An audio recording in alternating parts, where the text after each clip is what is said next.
Hello there, YouTube viewers. My name's Alan. I live at Lake Livingston, Texas, the second largest lake in the state of Texas.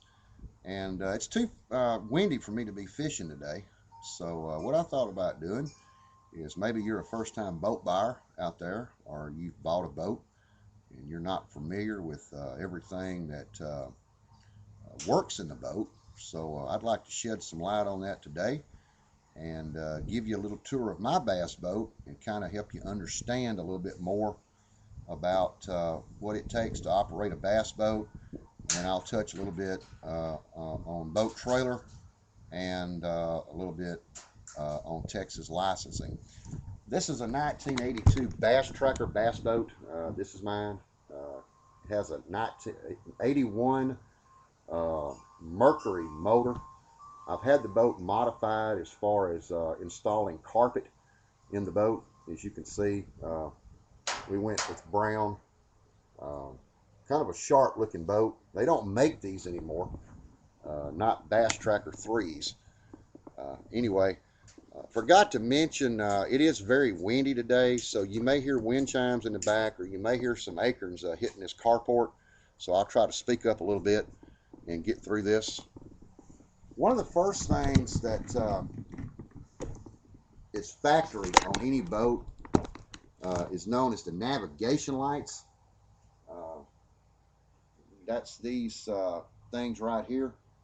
Uh, it's a red and green light that goes on to the bow of the boat here in the front. It's red and green. Green is your starboard side, which is right. Port is red, and that means to your left. So if you happen to be fishing at night, um, it kind of gives you an idea of who needs to yield the right of way out on the water. And it is a state law here in Texas that 30 minutes after sundown to 30 minutes before sunrise, that this light must be illuminated when your boat is moving, along with the anchor light, which we'll get to that when we get to the rear of the boat. This right here, it's not factory equipment. This is a trolling motor.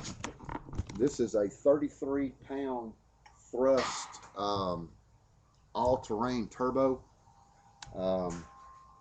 Over here is the foot pedal that operates the trolling motor. As you can see, you push this thing up or down, and it makes the trolling motor turn left to right. This is one of the older models.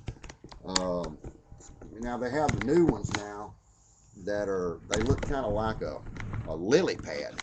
They're actually flat, so they're a little bit more harder to operate. Of course, I'm used to this one, so it makes it a lot easier. You have a dry storage compartment down here in this boat, which you can see is right up in this hull here. This is a minnow bucket. You put your minnows in here. You open this gate up like so. You put them in the water right side up because you have an aerator hose here. This will fill up full of water. It has I don't know if you can see it right here. It has a metal plate that holds this part down, keeps the bucket just above the water. That way it aerates the water and lets the minnows have some oxygen. Over there, next to that red toolbox, that's an anchor. Anchor the boat. You always anchor your boat from the bow. You never anchor a boat from the back of the stern. One of the reasons behind that is because you take off, the anchor's down in the water, up and over you go. I'm going to get inside the boat now, show you some of the different switches and contraptions that are inside this boat. And then I'll get into this stuff over here on the side, which is optional equipment in most cases. Right here on this particular boat right here, I don't know if you're going to be able to actually to see everything on it. You have your navigation and anchor lights. If you turn your anchor light on, what that does is strictly runs the back bow light that you can see right there behind me that's illuminated. That light right there, that's your bow light. If you turn it to navigation, which you're getting double red lights, that means that those lights in the front and the ones back here in the back are running at the same time. This is the bilge switch, the bilge pump. If you're not familiar with that terminology, a bilge pump pumps water out of the boat. So if you get water in your boat, you can flip this bilge switch, pump water out the boat. I'll show you where it comes out. This other switch over here is the aerator pump, which pumps water into the boat for the live well. We're going to touch on that a little bit. Then I have an extra accessory switch here, which if I hook up underneath here, there's a right up under here where my foot is, there is a fuse panel. You can hook up different accessories such as, well, for instance, right here, this is a depth sounder, not a depth finder. This is a depth sounder.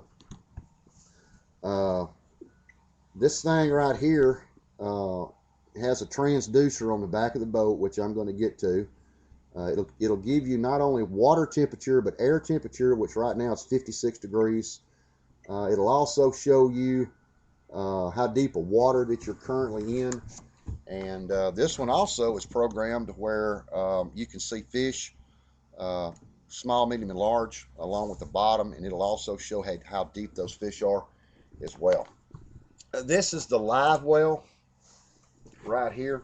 Look down in there. There's the aerator line. When you throw the aerator switch on, this is what fills water into this pump itself. I don't know how well you can see that, but you know, after fish have been in there for a little while, it's always a good idea to try to throw a little water in there to them, kind of aerate them out. In the back of the boat, you have your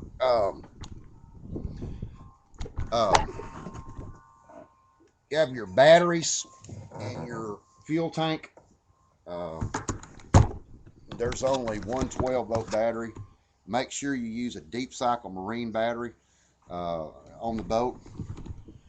This hole right here is where, I don't know how clear you can see that right above the 3 mark. This is where, when you throw your bilge pump, that pumps the water out of the boat.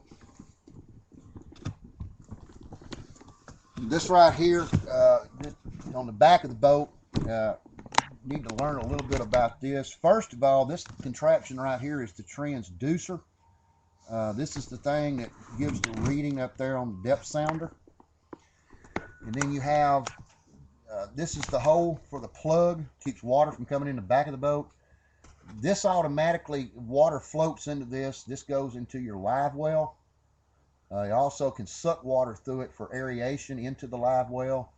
And then this automatically fills up the live well halfway. So you've got some fish that can have some oxygen as well. Touch a little bit on the trailers. All boats, no matter what state you're putting your boat in the water in, require a registration number. I don't know how well you can see this. You have a registration number, and then you also have a registration sticker. Here in the state of Texas, we get 2-year stickers. It depends on the size of your boat, of how much it costs. In the state of Texas, if your boat is 16 feet or over, you're required to have one of these. This is a Type 4 personal flotation device. This is a throwable. Somebody goes overboard, you're supposed to use this to keep them afloat and help them get back into the boat. Also, I like to carry emergency paddle, because you never know when your boat motor won't start, or your trolling motor, your batteries go dead. And then, even though it's not a complete state law on every boat, it's also wise to have a fire extinguisher in your boat. This particular boat right here, I'm not required to have a fire extinguisher. It has to be 24 feet or over in length, and has to be closed vessel or have closed compartments in the boat. And So I carry that for safety, and hope that sheds a little light on the subject of boats. Anything you don't understand, just be free to play the video back, and I hope this has educated you well, and y'all have happy fishing days.